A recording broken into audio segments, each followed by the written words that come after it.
Bolivia পশ্চিম মধ্য দক্ষিণ আমেরিকার ল্যান্ডলক দেশ। প্রায় 950 মাইল বা 1500 কিলোমিটার উত্তর দক্ষিণ এবং 800 মাইল বা 1300 কিলোমিটার পূর্ব পশ্চিমে বিস্তৃত।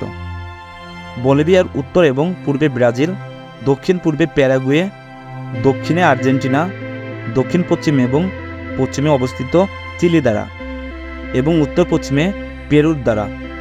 বলিভিয়া লেক টিটিকাকা দক্ষিণ আমেরিকার দ্বিতীয় বৃহত্তম হ্রদ। মারাকাইবো হ্রদের পরেই এই হ্রদ, যা পেরুর সাথে ভাগ করে নিয়েছে। বলিভিয়া দক্ষিণ আমেরিকার মধ্যভাগের একটি দেশ। আন্দেস পর্বতমালায় অনেক উঁচুতে অবস্থিত বলে দেশটিকে পৃথিবীর ছাদ নামেও অনেক সময় ডাকা হয়।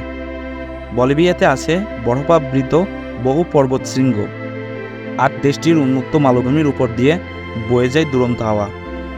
পর্বতমালার পূর্বে রয়েছে সবুজ তৃণভূমি এবং তারও নিম্নে আছে ক্রান্তীয় বনাঞ্চল। টিটিকাকা হ্রদ হল বিশ্বের সর্বোচ্চ হ্রদ, যা নৌকা চলাচলের জন্য যথেষ্ট গভীর। বলিভিয়া দেশের দক্ষিণ পশ্চিমে অবস্থিত সালার দে উইয়ানি। সালার দে উইয়ানি হল বিশ্বের বৃহত্তম লবণের সমতল এবং বলিভিয়ার সাজামা ন্যাশনাল পার্কে সমুদ্রপৃষ্ঠ থেকে 13,000 ফুট উপরে বিশ্বের সর্বোচ্চ বনটি অবস্থিত। দেশটিতে প্রচুর প্রাকৃতিক সম্পদ রয়েছে, যার মধ্যে রয়েছে বৃহৎ খনিজ আমানত, হাইড্রোকার্বন, কৃষি এবং বনজ। এটি টিন এবং সোনার একটি প্রধান উৎপাদক। বলিভিয়া দক্ষিণ আমেরিকার দরিদ্র দেশগুলির একটি। বলিভিয়া দেশের অধিকাংশ লোক আদিবাসী আমেরিকান। 1600 শতক থেকে 1900 শতকের শুরু পর্যন্ত বলিভিয়ার স্পেনের একটি উপনিবেশ ছিল। 1825 সালে দেশটি স্বাধীনতা লাভ করে। 1952 সালে এখানে একটি রাজনৈতিক বিপ্লব ঘটে, যার প্রভাব ছিল সুদূরপ্রসারী। বিপ্লবী নেতারা আদিবাসী আমেরিকানদের অধিকতর রাজনৈতিক, অর্থনৈতিক ও সামাজিক সুযোগ সুবিধা প্রদানের প্রকল্প গ্রহণ করেন। সরকার তাদের ভোট দেবার সুযোগ দেন এবং পল্লী এলাকাগুলিতে শিক্ষার ব্যবস্থা করেন। বড় বড় জমিদারগুলি ভেঙে দেওয়া হয় এবং আদিবাসী আমেরিকান চাষিদের ক্ষুদ্র ক্ষুদ্র জমি দেওয়া হয়। তবে এই সংস্কারগুলি বলিভিয়ার অর্থনৈতিক সমস্যা সমাধান করতে পারেনি। পরবর্তী সরকারগুলি অর্থনীতির বড় অংশ বেসরকারীকরণের চেষ্টা করলেও এখনও বলিভিয়ার সামাজিক, রাজনৈতিক ও অর্থনৈতিক দিক থেকে একটি অস্থিতিশীল রাষ্ট্র। সেরো রিকো বলিভিয়ার একটি সুউচ্চ পর্বতমালা। এই পর্বতমালা ধীরে ধীরে মাটির নিচে তলিয়ে যাচ্ছে। বলিভিয়ার এই পর্বতমালা পরিচিত রিচ মাউন্টেন নামেও। সেরো রিকোর আক্ষরিক অর্থও তাই ধনী পর্বতমালা। সেরো রিকো বলিভিয়ার পেতোসি শহরের কাছে আন্দিজের একটি পর্বত, যেটিকে রৌপ্য আকরিক দিয়ে তৈরি বলে ধারণা করা হয়। স্প্যানিশ সাম্রাজ্যের জন্য প্রচুর পরিমাণে রৌপ্য সরবরাহ করার জন্য বিখ্যাত, যার বেশিরভাগই মেট্রোপলিটন স্পেনে পাঠানো হয়েছিল। অনুমান করা হয় যে এই সময়ে কেন্দ্রীয় আন্দিজ উৎপাদিত রৌপ্যের 85% আসে সেরো রিকো থেকে। পারদের ব্যবহার এবং খনি থেকে উত্তোলিত রৌপ্যের উচ্চ পরিমাণের কারণে অ্যামেরিন্ডিয়ান শ্রমিকদের মধ্যে পারদের বিষক্রিয়া সাধারণ ছিল, যার কারণে অনেক খনি শ্রমিক মারা গিয়েছিল। খনি এবং পরিশোধন প্রক্রিয়া উভয়ের অন্যান্য কঠোর অবস্থা ও স্প্যানিশ শাসনামলে খনি শ্রমিকদের মৃত্যুর কারণ হয়েছিল এবং এটি বিশ্বাস করা হয় যে প্রায় 8 মিলিয়ন খনি শ্রমিক মারা গিয়েছিল। যাই হোক, অন্যান্য উৎস অনুমান করে যে এটি 100,000 ছিল এবং 8 মিলিয়ন মৃত্যুর প্রকৃতপক্ষে পেরুর ভাইস রিয়ালিটিতে মোট মৃত্যুর সংখ্যা ছিল। সকল খনির একত্র যোগফল শুধু পোটোসির খনি নয়। বলিভিয়ার পোতোসি শহরের কাছে থাকা পর্বতমালার উচ্চতা 15,000 ফুট। মূল পর্বত ছাড়াও আশেপাশে বেশ কয়েকটি ছোট বড় পর্বত ছড়িয়ে ছিটিয়ে রয়েছে। তবে বিশেষজ্ঞরা মনে করেন ধীরে ধীরে মাটির নিচে তলে যাচ্ছে এই ধনী পর্বতমালা। কিন্তু কেন এমন অবস্থা হলো সেরো রিকোর? 16 শতকে বলিভিয়ার সবথেকে বিত্তশালী জায়গা ছিল পেতোসি, কিন্তু এখন বলিভিয়ার অন্যতম দরিদ্র শহরে পরিণত হয়েছে। সেই শহরের বাসিন্দাদের 40%ই দরিদ্র সীমার নিচে বসবাস করেন। সেরো রিকোকে ধনী পর্বতমালা বলা হয় কারণ এটি একসময় বিভিন্ন আকরিকের ভাণ্ডার ছিল, মূলত রূপার ভাণ্ডার প্রায় শেষ হয়ে এলেও এখনও সেই খনিতে টিন, দস্তা এবং সীসা পাওয়া যায়।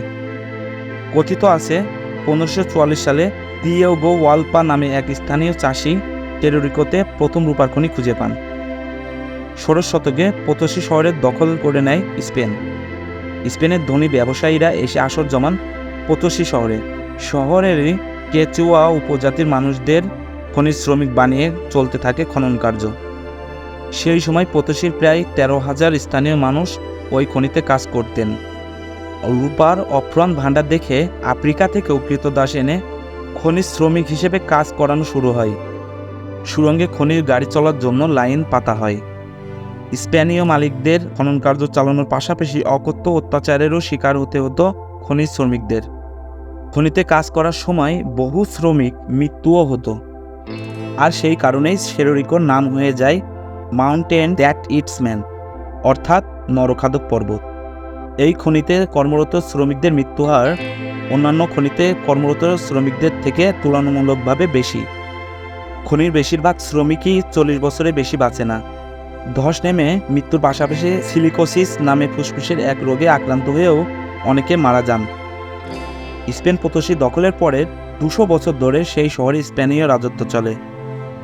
মনে করা হয় সেই সময়ে সেরোরিকো থেকে 3.5 কোটি কিলোগ্রামেরও বেশি রূপা খনন করে ইউরোপে নিয়ে যাওয়া হয়। মনে করা হয় সেই সময় স্পেনের হাতে এত রূপা এসে গিয়েছিল, সে দেশে রূপার মুদ্রার প্রচলন শুরু হয়।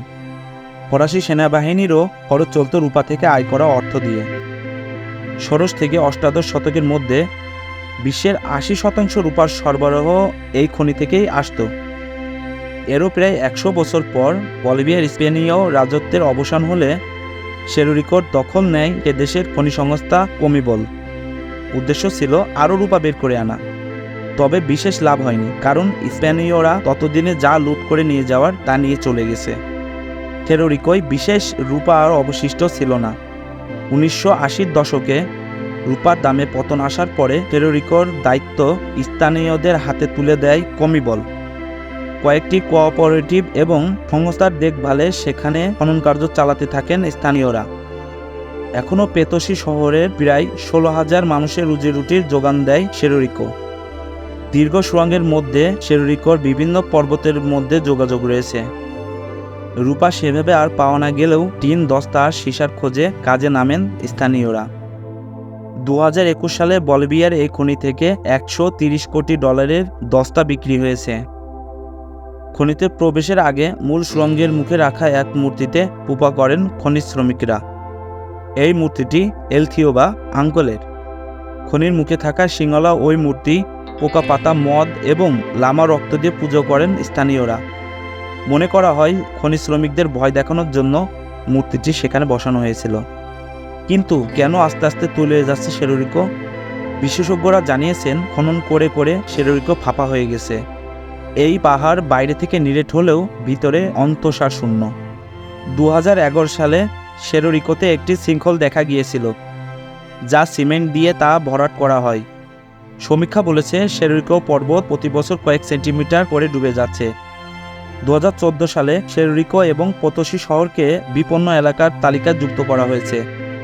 বর্তমানে বলিভিয়ার খনি সংস্থা কমিবলকেই সেরোরিকোর রক্ষণাবেক্ষণের দায়িত্ব দেওয়া হয়েছে। তো আজ এতটুকুই ছিল বলিভিয়াকে নিয়ে।